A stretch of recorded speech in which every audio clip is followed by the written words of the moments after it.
Hey YouTube, before we get started here, I think I would be amiss not to mention the fact that recently some serpents have been on the loose in here. I'm not sure where they came from, but they're here and I'm fucking sure of that. So trigger warning if one happens to bite me. I do have 7% more blood than the average human, so needless to say, things could get a little messy. Anyways, it would be stupid, maybe even something that Peter Sillypants would say, to suggest that From Software doesn't get enough credit for the Dark Souls trilogy of games.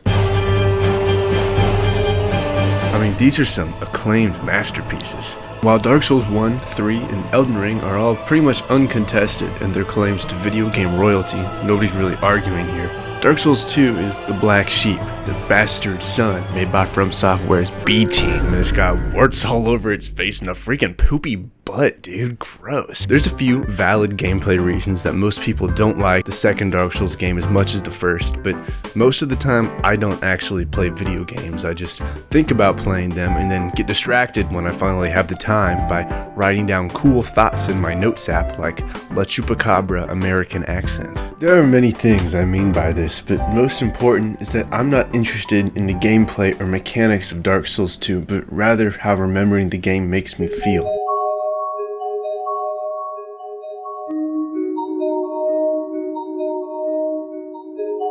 Dark Souls 2 is a game about memory. It feels like a foggy dream one would have about playing the first Dark Souls game, and it kind of weirdly makes me sad. Well, no, it's not a sadness, I don't feel bad. On the contrary, actually, I feel like I'm being graced with a 16:9 vision of some place from my distant past, somewhere that I miss deeply.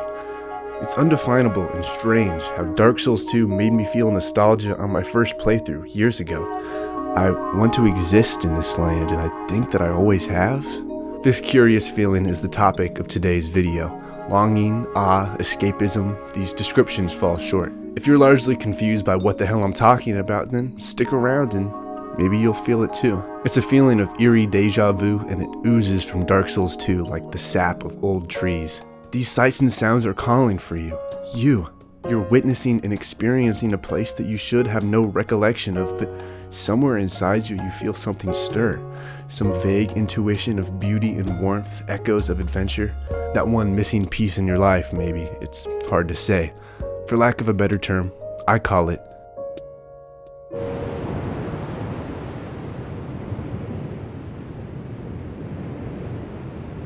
Cowabunga! So what exactly about the atmosphere and aesthetics of Dark Souls 2 makes me feel this way? I've come to some conclusions. Facts. This aura, this nostalgia, is concentrated more around certain areas of Dark Souls 2. So, first, a tour. Here's Majula, the game's famous hub area, and I really kind of feel like there isn't any video game that has ever looked better than this sunset, these waves, and my inability to tear my eyes from the screen. God of War has more realistic lighting, but no other location in gaming has this enforced idleness. I can't tear myself away. Majula achieves a perfect fusion of sight and sound. It's contemplative but not sad, grand and epic but not over the top. The mysterious soundtrack is like an old wind, humming through the crumbling sun-bleached stone walls and ancient structures. Maybe 1,000 years ago they built towards some answer or other, but nobody remembers anymore, so the answers don't exist. They never did. Oh shit! Sorry, never mind. I thought I saw one of the loose serpents, but it was just my burgeoning imagination. Majula is maybe the strongest concentration of nostalgia for another land in Dark Souls 2, but it blooms out like Chernobyl, a radioactive melancholy. There's Hyde's Tower of Flame, this white marble city seemingly dropped randomly into the sea, crumbling and sinking over eons, slipping away. It's patrolled by massive gleaming knights who don't seem to realize that they're only protecting rubble. The Forest of Fallen Giants is yet another ruin, but tinged with green. How this big-ass sword ended up here, I have no clue, but it's rad as hell in this kerosene sunset. The questions this poses, the fire lizards under the floor, the decrepit tree giants all build so much intrigue, if only subconsciously. The Dragon area is probably my favorite place in the game apart from Majula. Look at these great skyward pillars of rock. There's a huge castle on top. The exact style of Dark Souls 2's fantasy-ness is that of an epic metal album cover. It's not grounded at all, and it's not too hip to just fucking bask in an eternal sunset or whatever, or have too many fucking dragons flying around. I genuinely believe that whoever put this many dragons here should have been fired over a decade ago. It's honestly ridiculous. I was raised exclusively on ranch dressing from ages 0 to 4, and sometimes I have difficulty managing my anger over menial issues. My brain didn't get enough nutrition during critical years to develop my emotional centers properly. What the fuck? Hey. The thread-like level design adds to the otherworldly feeling.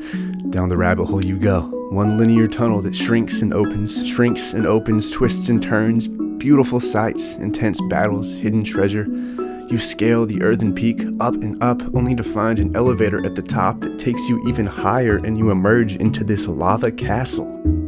You can see from the outside that there's nothing up there, and people really try to criticize Dark Souls 2 for this moment, but it's literally the coolest shit ever. This breaks the laws of physics. It feels like an incorrect instinct of how this land was once laid out, and it fucks, dude. What I'm attempting to say is that they really did something with the aesthetics of this game. The first Dark Souls is just that. Dark and a little desaturated, but the sequel is brighter, more high fantasy, yet blurrier and foggy, both literally and figuratively. Part of the premise is that nearly everybody in Drangleic has completely forgotten why they came here in the first place, and so they just sit around and vaguely exist as they go hollow, their purpose and memories drained from their minds. The narrative and aesthetic cores of the game are fused. This is such a strange land. Things are presented non-linearly, not explained. Everything is forgotten, as reality itself falls apart at the seams. The truth of what happened here is buried under the rubble of fallen kingdoms and heroes, and now all that's left oily in your mind is that distant intuition of warmth. Keep chatting, Henry. A feeling of nostalgia for another land. Sorry, I thought I saw another one of the snakes. I'm not hallucinating. The game's beauty is like, in real life, staring eyes wide at the evening sunlight filter through an incomprehensibly massive cloud. That is so beautiful, so beyond yourself, that you feel like by simply looking at it, you just aren't doing enough. You feel I am in awe and uncomfortable with how magnificent this is. It makes me shift in my seat the way I'm unable to be physically engulfed within its glow. This is only a moment in time. The wind blows and I just sit here with diamond eyes. In 15 minutes, the sun will be gone. This beauty will only exist, stored as a fuzzy image and a feeling in the weird meat of my brain. Dark Souls 2's special trick is that it's a video game. I can load it up on this puppy behind me and return to Hyde's Tower of Flame or the Dragon Eyrie whenever my heart feels dry, and soak up their grandeur like a crusted over sponge. The game's unchanging sunsets are like an incalculable blessing to both the inhabitants of the game world and to me, Henry. It's as if some merciful god decided, okay, fine, you can have this one. Here's a chance to stay, unchanging, golden in time, unbothered and gleaming in the most beautiful moment of existence. If only it extended outside of the screen's glow and the plastic controller in my hand. If only he could also get these freaking damn serpents out of here, am I right? Oh shit, no! Sorry. No serpent. I don't know what's gotten into me today. Jeez. Unfortunately, with every playthrough of Dark Souls 2, its sublime nostalgic effects are diminished. Of course they are. I've played it over half a dozen times at this point. My expectations of immaculate vibes are always more poignant than the vibes I end up feeling. Is that why I'm compelled with this strange need to get across this nostalgia for another land? If I could transcribe into video form the emotion and awe and wonder of Dark Souls 2 at its best, then could I feel it again? If all of life's fleeting moments could be written down, described in the most perfect words possible, then could the inevitable passage of time be defeated, the real final boss? The weird meat of our brains makes it impossible to hold on to everything that we love eternally. We try to convince ourselves otherwise, but it hurts so bad that this all isn't forever, doesn't it? But if I can channel my emotions and memories and experiences into making videos, if I store them outside of my fickle mind, then would it solidify my life? Help me to hold on to these moments, this nostalgia and love that I feel.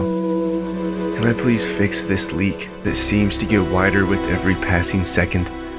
Everything drips out like Chinese water torture. I truly don't know what all I've forgotten. Every late night with friends from a summer, I remember the standout moments, but it all melds together into the smell of the backseat and the words of a song that I can't remember. I know there's more buried, but I can't find it. A love that years ago meant everything. It shouldn't be this hard to recall her laugh. I'm begging for anything. I also forgot how to jack off. Crazy how that happens. There's a famous saying that if you sit an infinite number of monkeys down to type on typewriters, then, given infinite time, one will inevitably produce the complete works of William Shakespeare. I would consider this saying up there with the classics, such as, if you give a mouse a cookie and eat my shorts. God, that kid can fucking skate. Sometimes I picture the monkeys and their endless clacking of keys. If they store their works in some library full of babble, then in this library, they've written down your thoughts. They've written this script. They've written my entire life story and every life that I could have lived. They've written down everything I have felt and could feel and all the jokes that I might tell. Somewhere in their records, they have written down La Chupacabra American accent. These monkeys and their insatiable desire to write shit down. They just don't stop making things. Remember the monkeys. They'll be back. The existential dread that we talked about before is counteracted by a simple truth. There are infinitely many beauties and joys possible on this planet, in this universe, on a canvas with a brush, or on your computer. Oh, he's going in on this one. For as long as you draw breath, the experience of joy and beauty is infinitely repeatable. It has infinitely many shapes. One of them is Majula from Dark Souls 2. One of them is a deep friendship, and one of them is the wind through the trees. The monkeys have written about them all. The ones with the typewriters in the library have, and so have the ones who made it to the moon and wrote BoJack Horseman and recorded Elysis by McGee and Whole Lotta Red and Dark Souls 2. Don't you understand? The human race is an endless number of monkeys, and one of them wrote this script. I want to kill these snakes with a hammer. In the end, the great end, I guess it doesn't really matter what we remember. All brains and memories melt back into the dirt. I'm sorry that I don't really have the answer right now. I don't think there's just one, but coming to terms with the exponential passage of time just seems to be part of the human experience. I miss, but I think I'm on the way there. Type shit.